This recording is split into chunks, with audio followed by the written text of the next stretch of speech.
नमस्कार मंडळी, प्रभात मीडिया प्रस्तुत महाराष्ट्राची महानिवडणूक या चर्चासत्रामध्ये आपलं स्वागत आहे। चर्चासत्राचा हा 6वा भाग। तर या चर्चासत्रासाठी आज आपल्या समवेत उपस्थित आहेत कर्जत जामखेड मतदारसंघातील एकनाथ शिंदे गटाचे सर्व पदाधिकारी आणि आज आपण त्यांच्या समवेत या चर्चासत्रामध्ये सध्याची जी महाराष्ट्र विधानसभा निवडणूक आहे या संदर्भामध्ये बातचीत करणार आहोत। तर सुरुवात आपण या पदाधिकाऱ्यांच्या ओळखीपासून करूयात।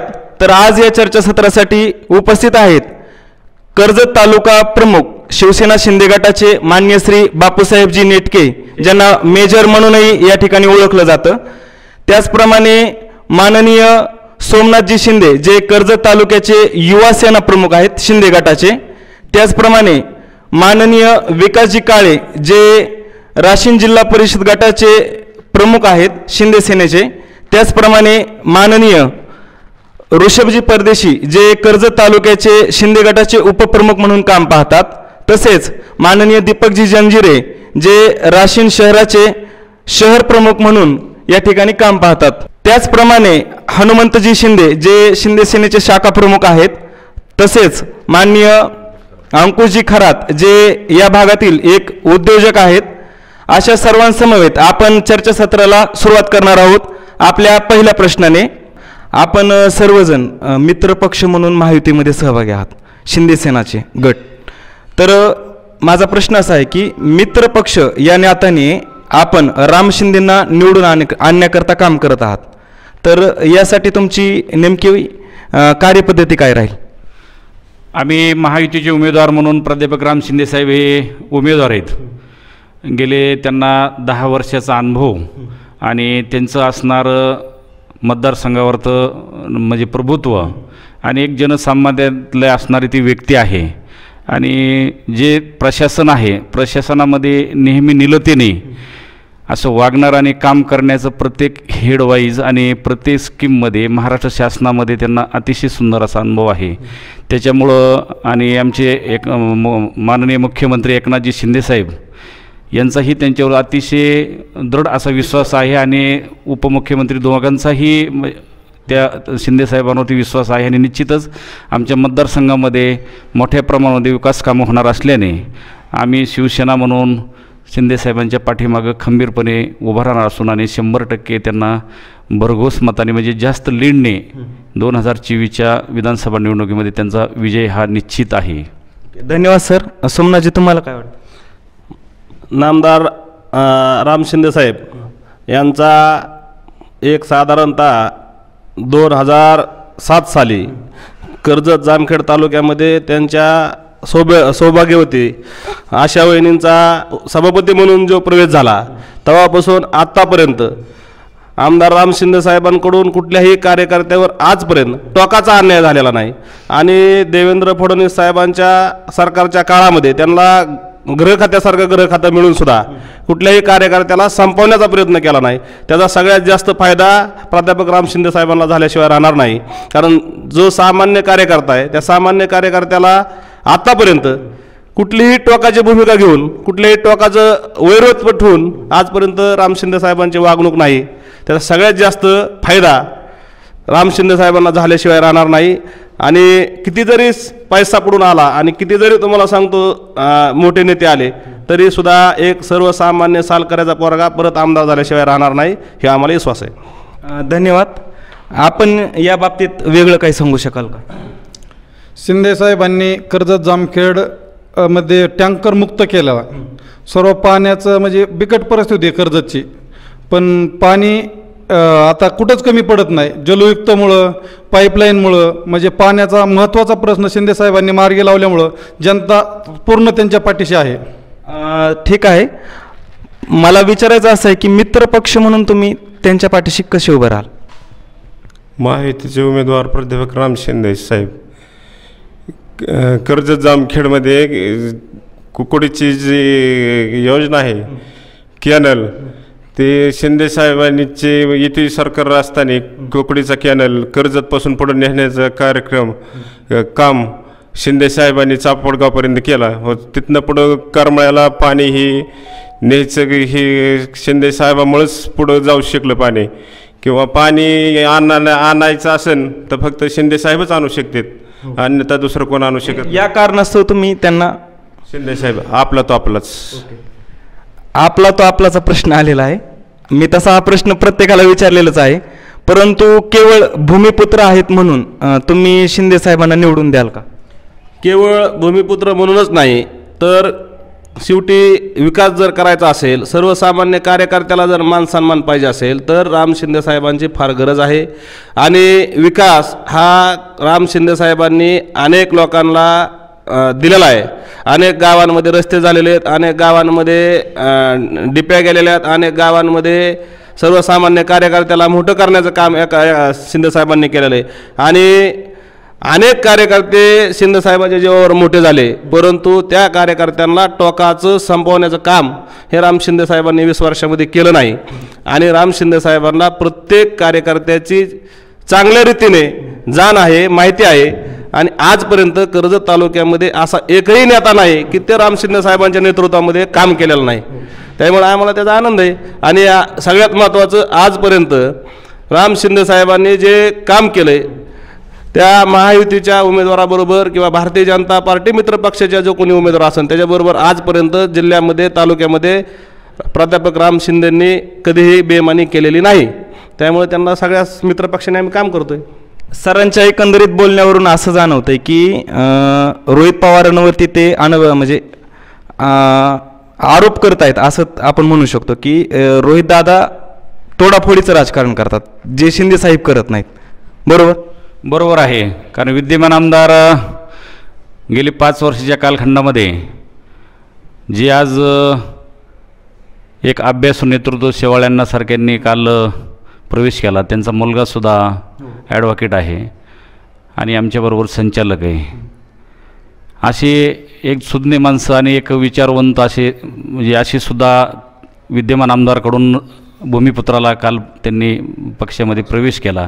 त्याच्या अगोदर विद्यमान आमचे सन्माननीय अंबादासजी पिसाळ असतील, तुम्हाला सांगतो राजू काका गुंड असतील, तुम्हाला सांगतो असे म्हणजे बरेचसे नानासाहेब निकत आहेत, दुखावले गेले. नाही त्यांच्याकडून दुखावले गेले. म्हणजे त्यांची जी आत्ताच आमच्या सहकाऱ्यांनी जे आमच्या युवक अध्यक्षांनी सांगितलं, त्यांची कसं असतं की मी पाठीमागेही बोललेलो आहे, राजकारण करत असताना एक मतदारसंघ हे आपलं कुटुंब असतं. शिंदेसाहेबाची ती नियत तशी नाही. कारण साहेबांचं असा विषय आहे की कधीही कुणालाही, आता युवकांनी सांगितल्या पद्धतीने कुणाला सोडाचं राजकारण ते कधी करत नाहीत. ह्या अनुषंगाने तालुक्यातील म्हणण्यापेक्षा मतदारसंघातील दिग्गज असे सर्व त्यांच्या पाठीमागं, प्रत्येकाच्या पाठीमागं एक लोकमत असणारे नेते हे सन्माननीय राम शिंदेसाहेबांच्या पाठीमागं जोमाने आणि धडाडीने आणि सर्व मतदारांशी गाठीभेटी घेऊन स्वतः कामाला लागलेले आहेत. आणि याच्या अगोदर अशी परिस्थिती होती की विद्यमान आमदारांना जे समजा ग्रामपंचायत सदस्य असन, सोसायटी सदस्य असन, गावातील एखादा सामान्य एखादा अध्यक्ष असन, युवक असेल किंवा एखाद्या संघटनेचा म्हणजे युवक या शाखेचा युवक असेल आणि किंवा एखाद्या पुढारी समजा म्हणजे जिल्हा परिषद सदस्य असन किंवा कुठले काही अशा पद्धतीचं, परंतु यांना त्यांनी काय केलं की या लोकांना परिपूर्ण बाजूला ठेवलं. परंतु आज तालुक्यामध्ये समजा जेवढा पदाधिकारी आहे ग्रामपंचायत सदस्यापासून कार्यकर्त्यापर्यंत, युवकांपर्यंत, कारण प्रत्येकाला काय असतं ज्या ज्या गावामध्ये, ज्या ज्या भावकीमध्ये, ज्या ज्या वार्डामध्ये आणि गणामध्ये, जिल्हा परिषद गटामध्ये, कारण त्या कार्यकर्त्याला कुठलीही जनतेला एखाद्याची कुठं किरकोळ वाद झाले, किरकोळ एखाद्याला म्हणजे अडचण आली, एखादा अपघात आहे, एखाद्याला पोलीस स्टेशनचं काम आहे, एखाद्याला तहसील कार्यालयाचं किंवा शासकीय योजनेचं एखादं काम असेल तर खालचा जो सरपंच असतो हा आत्मा आहे गावाचा.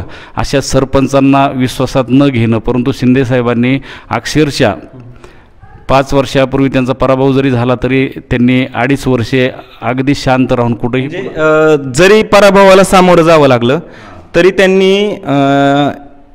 येणाऱ्या काळामध्ये किंवा यामागील काळामध्ये जनतेशी असणारी नाळ तुटून दिली नाही.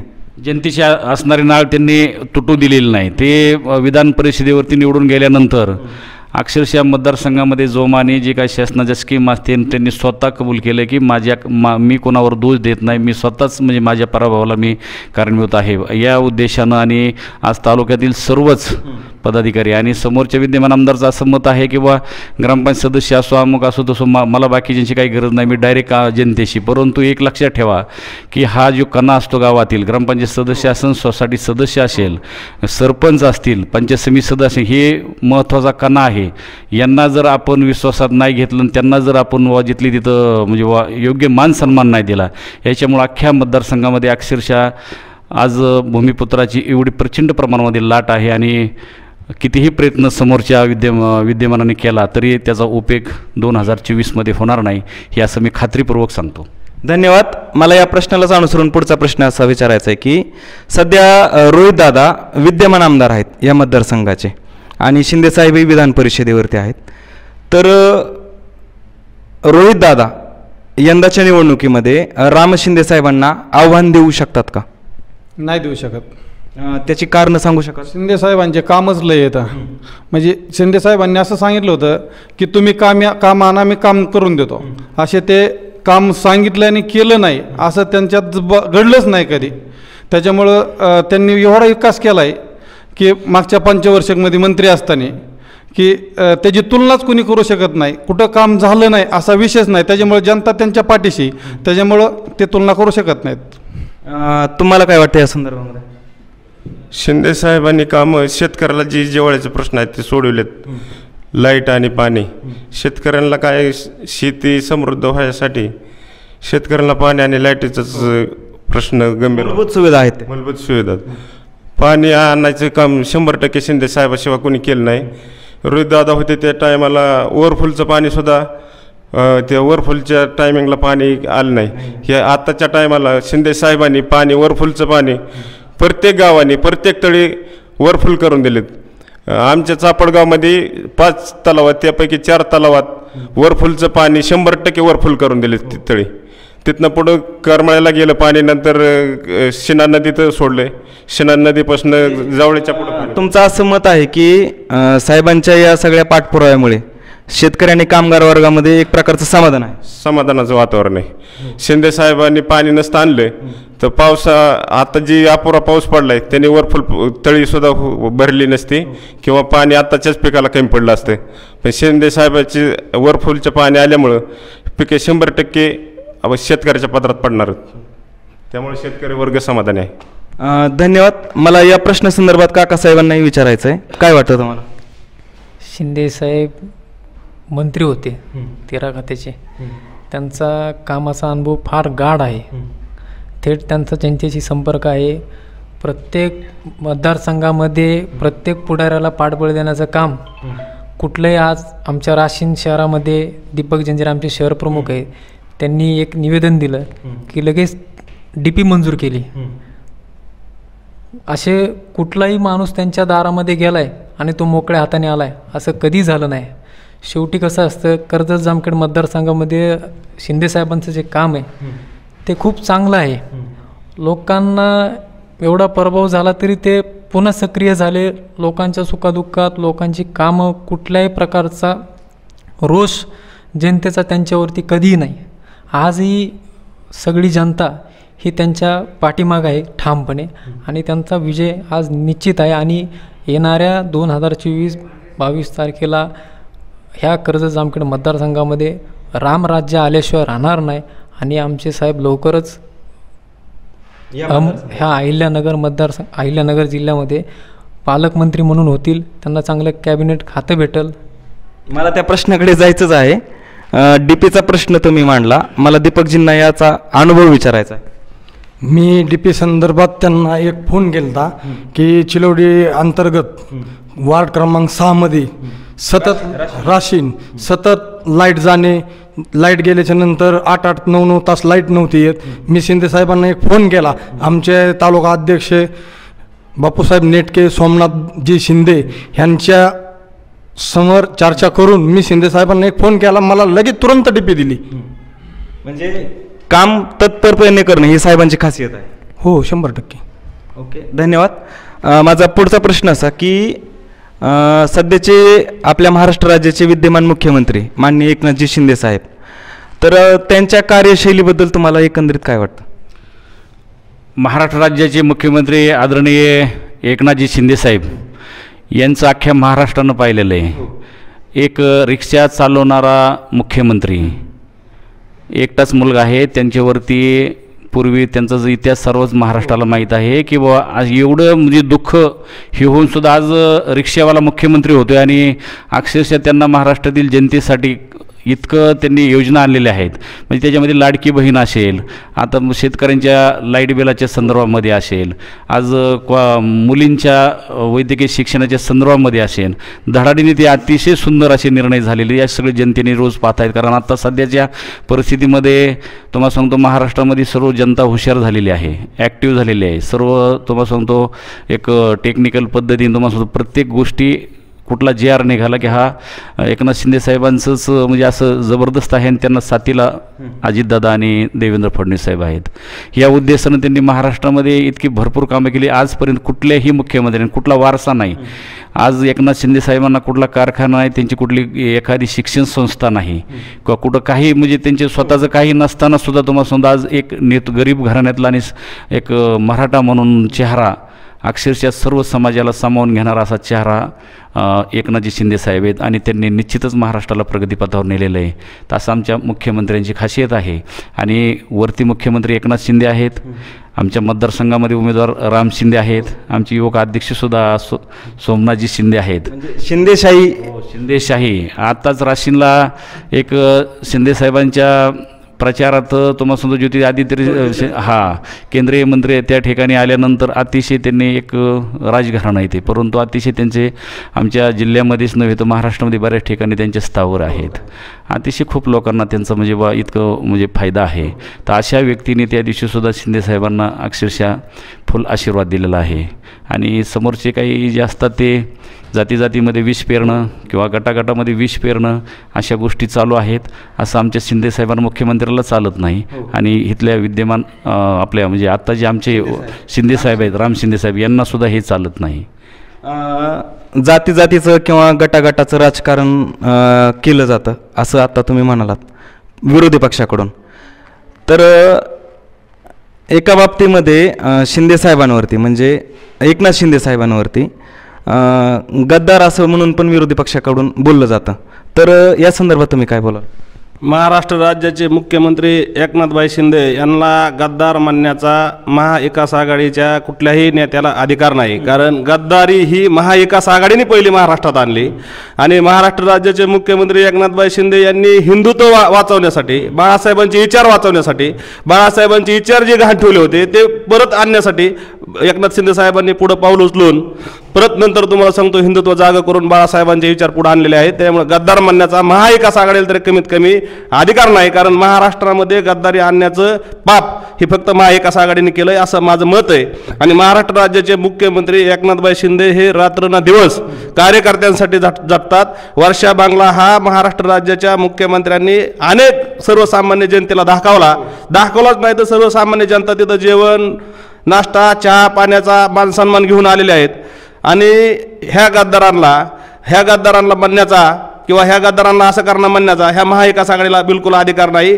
कारण गद्दारी ही ह्यांच्या मनामध्ये, हे एकनाथभाई शिंदेच्या मनामध्ये गद्दारी नाही, ना भारतीय जनता पार्टीच्या मनामध्ये गद्दारी आहे, ना आमच्या मनामध्ये गद्दारी. आम्ही प्रामाणिकपणे महायुतीचं काम करणार, महायुतीचाच उमेदवार आम्ही इथनं 100% निवडून कसा जाईन आणि एकनाथ शिंदे साहेबांचे हात कसे बळकट होतील ह्याचा आम्ही प्रयत्न करणार आहे. हा उमेदवार भारतीय जनता पार्टीचा, हा उमेदवार आम्हाला देत नाही, हा उमेदवार आम्हाला भेटत नाही, हे आमच्या मनामध्ये कुठलंही आम्ही ठेवणार नाही. कारण महाराष्ट्र राज्याच्या मुख्यमंत्री एकनाथभाई शिंदेच्या पूर्ण कार्यकर्त्यांना महाराष्ट्रभर सूचना की महायुतीचा जो कोणी उमेदवार असेल त्या उमेदवाराच्या पाठीमागे तुम्ही ठामपणे उभा राहा. तुम्हाला ते उमेदवार विचारायला येईन किंवा नाही येईन, कारण उमेदवार आपण आहोत. कारण महाराष्ट्र राज्याचे मुख्यमंत्री हे पक्षाचं महायुतीचं नेतृत्व करत आहेत. त्यामुळे आम्हाला कोणाच्या निरोपाची किंवा कोणाची ह्याची आज पण सुद्धा आवश्यकता नाही. त्यामुळे इथून आम्ही जरी तुम्हाला वाटत असेल की असं झालं तसं झालं, हे काही होणार नाही. धन्यवाद. माझा पुढचा प्रश्न असा की राम शिंदे साहेबांमध्ये कर्जत जामखेडच्या विकासाचं धोरण आहे असं तुम्हाला वाटतं का? 100% विकासाचं धोरण आहे. कारण राम शिंदे साहेबांचा आपण त्याला विजनही म्हणू शकतो. नाही, राम शिंदे साहेबांना आतापासूनच नाही, राम शिंदे साहेबांचे 30 ते 35 वर्षे राम शिंदे साहेबांनी एका ड्रेसवर कर्जत तालुक्याचा अभ्यास केलेला आहे. कारण कर्जत तालुक्यामध्ये राम शिंदे साहेब सुद्धा सर्वसामान्य कुटुंबातले होते. राम शिंदे साहेब सुद्धा काही ठिकाणी काही गावांमध्ये पायी हिंडलेले. त्यामुळे त्यांना गाव, वाडी, वस्ती, गावातला कार्यकर्ता, गावातला सर्वसामान्य माणूस विरोधी असो त्यांना सुद्धा माहिती आहे की बाबा हे कार्यकर्ता ह्या तुलनेचा आहे, अशा पद्धतीचे ह्या गावचे प्रश्न आहेत आणि ह्या गावाचे प्रश्न अशा पद्धतीने सोडवले पाहिजेत. राम शिंदे साहेबांना फार असं तुम्हाला सांगतो आता हिनवलं जातंय की हा असाच करतो, हा तसाच करतो. म्हणजे सालगड्याचा पोरगा आणि बंगल्यात कसा राहतो असंही त्यांच्याबद्दल बोललं जातं. पण तुम्हाला सांगतो सालगाड्याच्या पोरांनी जसं राहायला पाहिजे त्याच पद्धतीने ते राहिलेत. आणि शेवटी कुठल्याही आई वडिलाची अपेक्षा असते की बाबा माझ्या मुलाने घर बांधलं पाहिजे, माझ्या मुलाने मला थोडंसं चांगल्या घरात ठेवलं पाहिजे. आणि का अपेक्षा आईवडिलांची पूर्ण करू नये ही जरी कुणाला वाईट वाटत असलं तरी शेवटी राम शिंदे साहेबांनी मुलाचं कर्तृत्व पूर्ण केलेलं आहे. कारण त्यांचे वडील गेले पण त्या घरामध्ये त्यांच्या आई राहतात, मातोश्री राहतात. त्यामुळे आम्हाला त्या घराचं किंवा कुणाचं असं कुणी त्याच्यावर हिणू नये, कारण त्यांच्या गरिबीची चेष्टा कुणी करू नये. काल तुम्हाला सांगतो राम शिंदे साहेबांनी फक्त मेसेज केला की बाबा मला सध्या आर्थिक पैशाची गरज आहे, तर काल एका दिवसामध्ये 45 लाख रुपये त्यांना सर्वसामान्य लोकांनी वर्गणी रुपये दिलेले आहेत. आणि अनेक पुढं सर्वसामान्य लोक त्यांना घेतात आहे. कारण त्यांना जरी वाटत असलं की आम्ही सायकल देऊ, फुगे देऊ, कुठं काहीतरी देऊ, त्याच्यावर जनता बोलणार नाही. हा कर्जत जामखेड हे स्वर्गीय आबासाहेब लिंबाळकरांचा मतदारसंघ आहे, फार स्वाभिमानी मतदारसंघ आहे. कर्जत जामखेडच्या जनतेला स्वाभिमान लागतो, गुलामी लागत नाही आणि ते गुलामीला भीक घालणार नाहीत. स्वाभिमान लागतो, गुलामीला भीक घालत नाहीत. यावर तुम्ही काय बोला?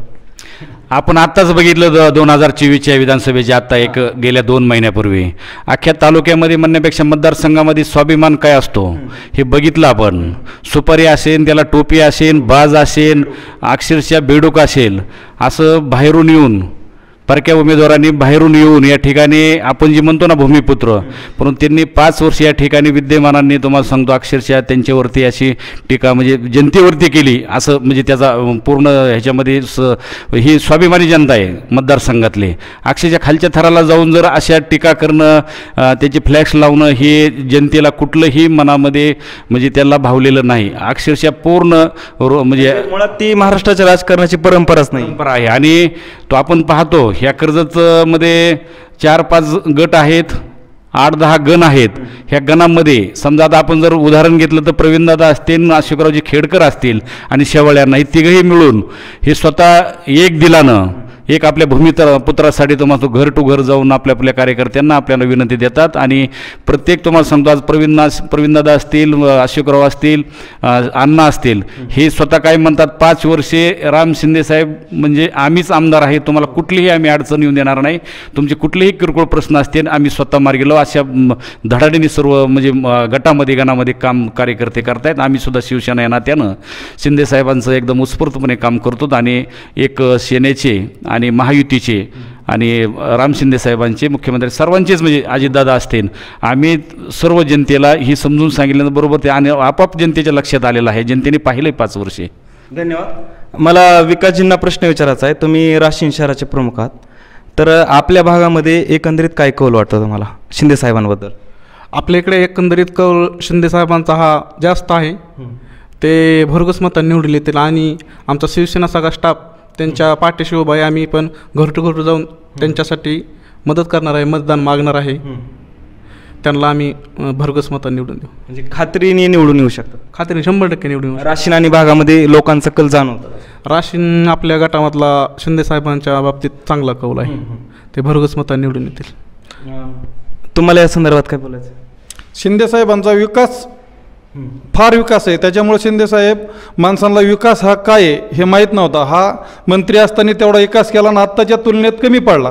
त्याच्यामुळं माणसं शिंदे साहेबाच्या बाजूने नंतर परत हटले आणि विकासाच्या बाजूने गेले.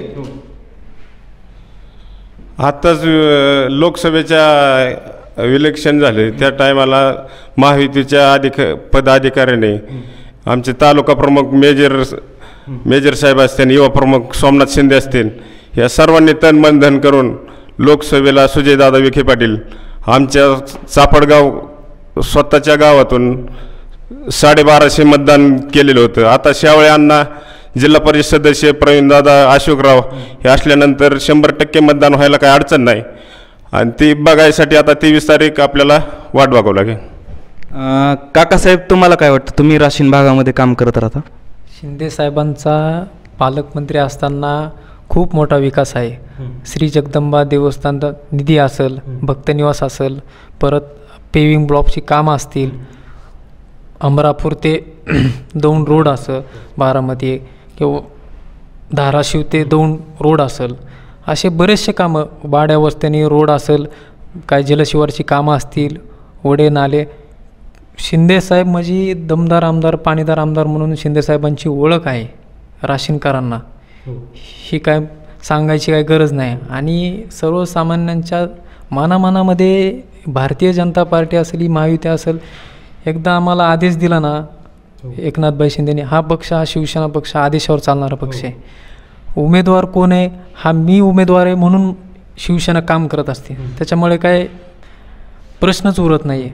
आणि राहिला विकासाचा प्रश्न आहे, विकास हा केलेला आहे आणि विकासाच्या जोरावरतीच शिंदेसाहेब पुन्हा या रणांगणामध्ये 2024 उतरलेले आहेत. आणि त्यांचा विजय निश्चित आहे. ही काळ्या दगडावरची पांढरी रेघ आहे. कारण की कामाची पद्धत जी शिंदेसाहेबांनी कधी विरोधक असेल, कधी त्यांच्या दारामध्ये आला असेल, कधी त्यांचं मोकळ्या हाताने कधी पाठवलं नाही, सगळ्यांचं काम केलं. त्या माणसाने कधी कुणाची अडवणूक केली नाही. शिंदेसाहेबच आमदार होतील. धन्यवाद. आपण थोडं चर्चेच्या उत्तराकडे जाऊयात. महत्त्वाचा प्रश्न, मागील काळामध्ये मराठा आंदोलन झालं, त्याचबरोबर ओबीसी आंदोलनही झालं, त्याचबरोबर धनगर समाजाचंही आंदोलन झालं, अशी वेगवेगळी आंदोलनं झाली महाराष्ट्रामध्ये. तर या सर्व आंदोलनांचा एकंदरीत काय परिणाम जाणून येईल? सर्व आंदोलनांचा हा कर्जत जामखेड मतदारसंघामध्ये 100% जातीवादी मतदारसंघ नाही. हा मतदारसंघ किंवा ह्या मतदारसंघामधले जी जनता शोधणे, जो कोणी काम करतो त्या पद्धतीनेच जनता त्यांच्या पाठीमागे उभा राहते. आणि जरी तुम्हाला माझ्याकडून विचारून घ्यायचं असेल तरी देखील प्राध्यापक राम शिंदे साहेबांनी जरांगे साहेबांची सुद्धा जाऊन तिथं स्वतः जाऊन 100 कार्यकर्ते जाऊन भेट घेतली होती. त्यासुद्धा आंदोलनाला पाठिंबा दिला होता. आणि आतापर्यंत मी सुद्धा एक मराठा आहे, परंतु मी 10-15 वर्षापासून जे शिंदे साहेबांबरोबर काम करतो, चर्चा करतो, त्याच्यामध्ये आम्हाला कधी जाणवलं नाही की हे धनगर आहे किंवा हा मराठा आहे किंवा हा जातीचा विषय. कारण जातीचा मुद्दा तुम्ही म्हणता तसं आमच्याकडून जे विचारून घेताय ना, त्याच्यामध्ये हा मुद्दा जनता कधी आणणार नाही. कारण जनतेने डोक्यात घेतलंय की सर्वसामान्य जनतेला आतापर्यंत आमदार रोहितदादांनी सांगावं की ह्या गावातल्या ह्या सरपंचाला मी चांगल्या पद्धतीची वागणूक दिली. आणि आमदार रोहितदादांबरोबर जे पाठीमागे जे तुम्हाला लोक दिसतात ना, ती फक्त ठेकेदार आहेत, ठेकेदार लोक आहेत म्हणजे. आणि आमदार रोहितदादांनी पण हेच केलं ना, फक्त ठेकेदार पाठीमागे ठेवले. सर्वसामान्य जनता त्यांच्या मागे कुठे आहे? ठेकेदारा मागे ठेवणाऱ्या माणसाला 100% जनता माफ करत नाही. आणि कर्जत जामखेडची जनता आहे ते 100% तुम्हाला सांगतो त्यांचा कार्यक्रम करेक्ट केल्याशिवाय राहणार नाही. याच प्रश्नासंदर्भामध्ये या प्रश्नासंदर्भामध्ये आता आमच्या अध्यक्षांनी सांगितलं. कारण शिंदेसाहेब कधीही तुम्हाला सांगतो म्हणजे जातीय तेढ म्हणण्यापेक्षा कुठलेही म्हणजे हे कुठले समाजावरती किंवा असं करत नाही. कारण समोरच्या म्हणण्यापेक्षा विद्यमान किंवा बाकीचे काही लोक असतात हेच असं समाजामध्ये, एखादा समजा माळे असेल, एखादा धनगर असेल, एखादा मराठा असेल किंवा इतर कुठलं, तर हे म्हणजे एक विष पेरण्याचं किंवा एखादी चाड्यावर मोठं होऊन विषारी प्रचार करण्याचं असं शिंदेसाहेब कधीही त्यांनी अद्याप केलेलं नाही. आणि ते तसे कुठलेही समाज असले तर असे कधीही ते वागलेले नाहीत. कारण आत्ताच अध्यक्षांनी सांगितलं, स्वतः जरांगे पाटलांना पहिल्या वेळेस ते स्वतः भेटायला तिथं गेले. नंतर तुम्हाला सांगतो प्रत्येक समाजासाठी, कारण ते म्हणजे प्राध्यापकच आहेत, कारण त्यांच्यामध्ये विचार आणि त्यांनी एक महाराष्ट्राचं गृहमंत्रीपद सुजन व्यक्तिमत्व आहेत. आणि त्यांनी जे महाराष्ट्राचं गृहमंत्रीपद भोगलेलं असल्यामुळे त्यांना प्रत्येक म्हणजे कायद्याचं कसोटीमध्ये असणारं कधी, आणि आज विशेष म्हणजे 5 वर्षे मंत्री असणारे आणि पालकमंत्री असणारे, त्यांच्यावर अक्षरशः तुम्हाला सांगतो कुठलाही असा शिंतोडा किंवा कुठलं असं एखादी म्हणजे बा डाग नाही, चारित्र्याच्याही बाबतीमध्ये डाग नाही. आणि कुठला म्हणजे विषय असा असतो की एक सुज्ञ आमदार आणि एक चौरंगी चिरा आहे, या उद्देशाने आम्ही शिंदेसाहेबांकडे पाहत होतो. धन्यवाद. आता शेवटचे 2 प्रश्न. आपल्या भागाकरिता भविष्यात राम शिंदे साहेब निवडून आले तर कोणत्या विकास कामांची किंवा कोणत्या गरजांची पूर्तता झाली पाहिजेत? मी क्रमाक्रमाने विचारणार आहे. कामं तसे शिंदे साहेब निवडून आल्याच्या नंतर रस्ते तर त्यांनी पहिलेच केलेले आहेत. अजून रस्त्यांवर जोर देते ती. वाड्या वस्त्यांना जाणाऱ्यांच्या अडचणी, लाईट असन, पाणी असन, ह्या सगळ्या मान्य पूर्ण करते. काकासाहेब काय वाटतं? आता शिंदेसाहेब निवडून आल्यानंतर सूतगिरणीचा प्रश्न आहे, ते आत्ताच उद्घाटन केलेलं त्यांनी, म्हणजे भूमिपूजन केलेले तो पण प्रश्न मार्गी लावतील. आणि हा खूप ज्वलनशील प्रश्न होता हा MIDCचा, हा पण ते साहेब मार्गी लावतील. सगळे व्यवस्थित होईल शिंदेसाहेब. कर्जत जामखेडमध्ये जवळपास शिंदेसाहेबांनी बऱ्यापैकी प्रश्न हे मार्गी लावलेले आहेत, परंतु कर्जत जामखेडमधले जी जनता आहे त्या कर्जत जामखेडमधल्या जनतेला जे नगरला जावं लागतं किंवा पुण्याला जावं लागतं, तर चांगलं एक आधुनिक असं मोठं हॉस्पिटल आणि त्याला मुख्यमंत्री सहायता निधी जोडलेली असावी, त्याला महात्मा फुले योजना असावी. आणि कालच मी शिंदेसाहेबांना बोललो आहे, शिंदेसाहेब सुद्धा म्हणले हे इलेक्शन झाल्याच्यानंतर आपण त्याचा नक्की पाठपुरावा करून, कारण इथल्या कर्जत जामखेडच्या सर्वसामान्य जनतेला आता आम्ही दवाखान्याला मदत केली, आम्ही गोळ्या वाटल्या, आम्ही असं केलं, हे नको आहे. कारण जे मूलभूत आजार आहेत त्या मूलभूत आजारांवर कॅन्सर सारखे वगैरे, तर मूलभूत आजारांवर उपचार झाले पाहिजेत. आम्ही 2024ला प्राध्यापक राम शिंदेसाहेब आमदार झाल्यानंतर आम्हाला म्हणजे तुम्ही जे आता आम्हाला प्रश्न विचारला त्या अनुषंगानं मी एवढंच सांगेल की मतदारसंघ हा प्रथमतः भयमुक्त होईल. आणि जेणेकरून नेमकं कुठलं भय? भय म्हणजे जे राजकीय भय आहे, म्हणजे कुणाला जे काही कुठल्या दाबादाबीविषयी हवं, आणि जे तुम्हाला सांगतो एखादी ग्रामपंचायत असेल, एखादी सोसायटी असेल किंवा एखादी समजा पंचायत समिती असेल, जिल्हा परिषद असेल आणि नगरपंचायत असेल, तर शिंदेसाहेब आमदार झाल्यानंतर निश्चितच तुम्हाला सांगतो तिथं म्हणजे भरभराट म्हणण्यापेक्षा विकास कामं आणि लोकराज्य येईल आणि लोकराज्य येईल. आता मी स्वतः शहरामध्ये आहे, कर्जत शहरामध्ये कोट्यवधी रुपयाचा शिंदेसाहेबांनी या ठिकाणी निधी आणला, पाण्याचा महत्त्वाचा प्रश्न मिटवला, बाजार तळावरती ब्लॉकचं जी बाजार करूनसाठी विषयी तीर्थक्षेत्राच्या संबंध तीर्थक्षेत्राच्या संदर्भामध्ये आमचं जे दैवत आहे सद्गुरू गोदड महाराज, या मंदिरामध्ये मंदिराच्या ह्याच्यासाठी तुम्हाला सांगतो कवर दर्जामध्ये असे तालुक्यातील पालकमंत्री असताना अनेक तीर्थक्षेत्राला त्यांनी कवर्गाचा दर्जा देऊन लाखो रुपयांचं तुम्हाला सांगतो त्या ठिकाणी त्यांनी निधी दिला आणि त्याची विकास त्याची काही कामंही झालेली आहेत. हेच आम्हाला शिंदेसाहेब झाल्यानंतर बघायचे. आणि एक सामान्य माणूस आपला तो आपलाच. विकासजी, तुम्हाला काय वाटतं आपल्या राशीन भागामध्ये कुठले बदल झाले पाहिजे? राशीन गटामध्ये राम शिंदे साहेबांनी जवळजवळ सर्व वाड्या वस्त्यांना रोड तर दिलेच आहेत, पण सर्वात महत्त्वाचा प्रश्न आम्हाला कुकडी कॅनेलच्या पाण्यासाठी नियमित पाणी पाहिजे, ते देतील आम्हाला असं हे करतो.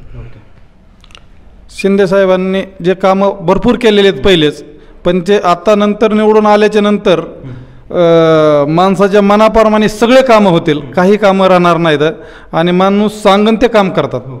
त्याच्यामुळे शिंदेसाहेबाला काही अडचण नाही. शिंदेसाहेबाच्या माध्यमातून शेतकरी समाधानी आहे, किंवा शिंदेसाहेब इथं नसले तरी शेतकरी नेते म्हणून ज्याच्याकडे कर्जत जामखेड तालुका पाहतो सुनील काका यादव, ह्यांच्या माध्यमातून शेतकऱ्याचे प्रश्न, लाईटचा प्रश्न जेवाळ्याचा, कुठं काय घोटाळा झाला फोन केला एका मिनटात अधिकारी ही काम करून देतात. शेतकऱ्याचं काम कुठलं नडत नाही. किंवा जातीचा प्रश्न की सांगितला तर चापडगाव गट किंवा गण ह्यामधून आमचे चापडगावचे नेते प्रकाश काका शिंदे मार्केटचे चेअरमन झाले, पंचायत समिती सदस्य झाले. जातीचा विषयच राहत नाही ना. जातीचं असतं तर मग त्यांना केलं नसतं, चेअरमन नसतं केलं, सभापती पद बी दिलं नसतं.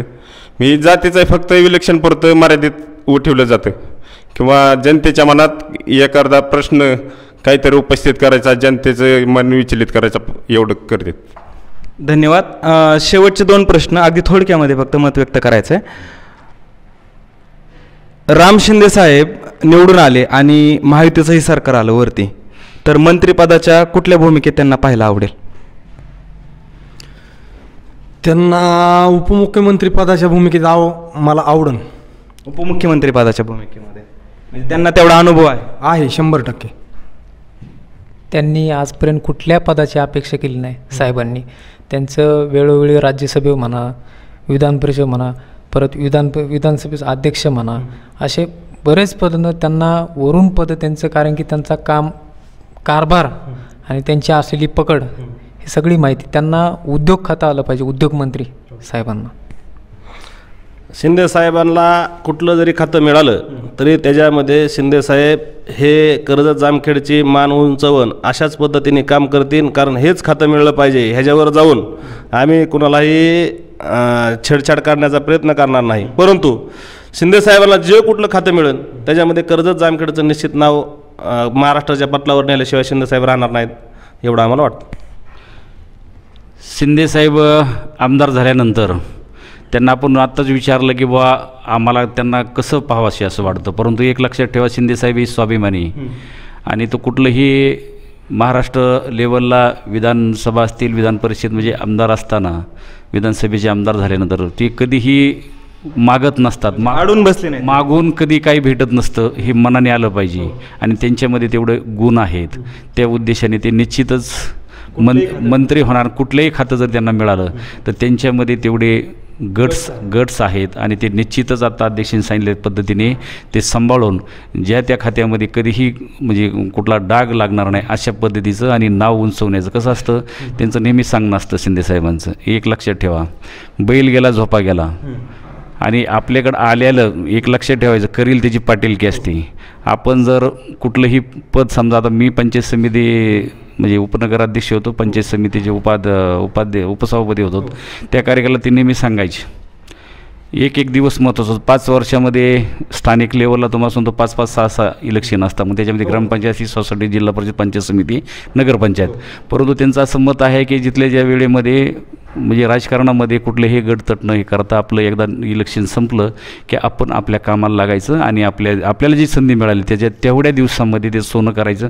आपल्यानंतर जो कोणी लोकप्रतिनिधी येईन ते आपण म्हटलं म्हणजे कुणी म्हटलं नाही पाहिजे की आपल्या कार्यकालामध्ये याला आपण थोडंसं हे करताच नाही आलं. अशा उद्देशाचे त्यांचं म्हणजे फार मोठे विचार आहेत. धन्यवाद. सोमनाथ, त्यांना कोणतेही पद दिले तरी ते कोणत्याही पदाला हे करू शकतात. आणि मला एक सांगायचं आहे, त्यांना आम्हाला एक भरघोस मतांनी निवडून देऊन आम्हाला एकनाथ शिंदेंना परत मुख्यमंत्री होण्याचं पाहायचं आहे. शिंदेसाहेब खूप अभ्यासू आहेत, त्याच्यामुळं जे पद त्यांना देतील ते सांभाळू शकतात, त्याचं सोनच करतील आणि ते खूप अभ्यासू असल्यामुळं त्यांना चांगलंच पद देण्यात येईल. शिंदेसाहेब संधीचं सोनच करणार आहेत. त्यांना काय कोणतं पद असो किंवा नसो, त्यांना देवेंद्र फडणवीस साहेब, एकनाथ शिंदे साहेब, त्यांना काय त्यांचं सांगितलं की काम होतं, त्यांना मंत्रिपदच असावं असं काय नाही. त्यासाठी संधीचं सोनं करण्याची त्यांच्यामध्ये जिद्द आहे, त्यांचं काम करण्याची जिद्द आहे. त्यांना काय मंत्रिपदच असावं असं काय नाही, पण 100% संधीचं सोनं करणार. धन्यवाद. शेवटचा प्रश्न दोघांकरिता खास झालेले का? 1 मिनिट. शेवटचा प्रश्न, राम शिंदे साहेबांना या मतदारसंघात जास्तीत जास्त मताधिक्याने निवडून देण्यासाठी मित्रपक्ष म्हणून तुम्ही लोकांना काय आवाहन कराल?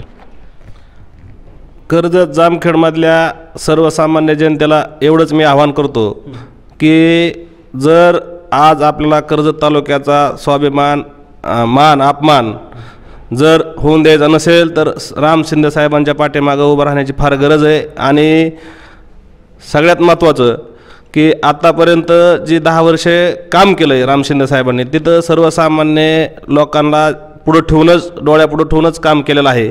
तरी सर्वसामान्य जनतेने आता कुठल्याही जातीच्या, पातीच्या, कुठल्याही भावनिकतेला बळी न पडता राम शिंदे साहेबांच्या पाठीमागं उभं राहावं.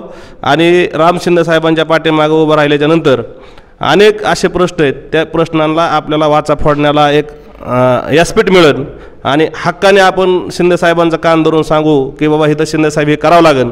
तर शिंदे साहेब कधी 5 वर्षामध्ये असा आविर्भाव आणणार नाहीत की माझा कान का धरला.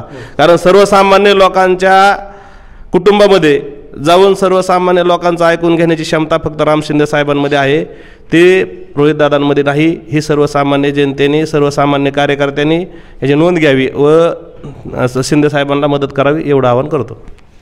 शिंदेसाहेबांच्या म्हणजे शिवसेनेच्या आमच्या वतीनं ह्या विधानसभेमध्ये शिंदेसाहेबांच्या प्रचाराचं जे मतदार आहेत त्यांना मी भावनिक आव्हान करण्याचं आत्ताच आमचे सर्व सहकार्यांनी या ठिकाणी हे केलं. मी प्रथमतः ही सांगायच्या अगोदर तुमचे प्रभात चॅनल तुमचं शिवसेनेच्या वतीनं प्रथमतः तुमचं स्वागत करतो.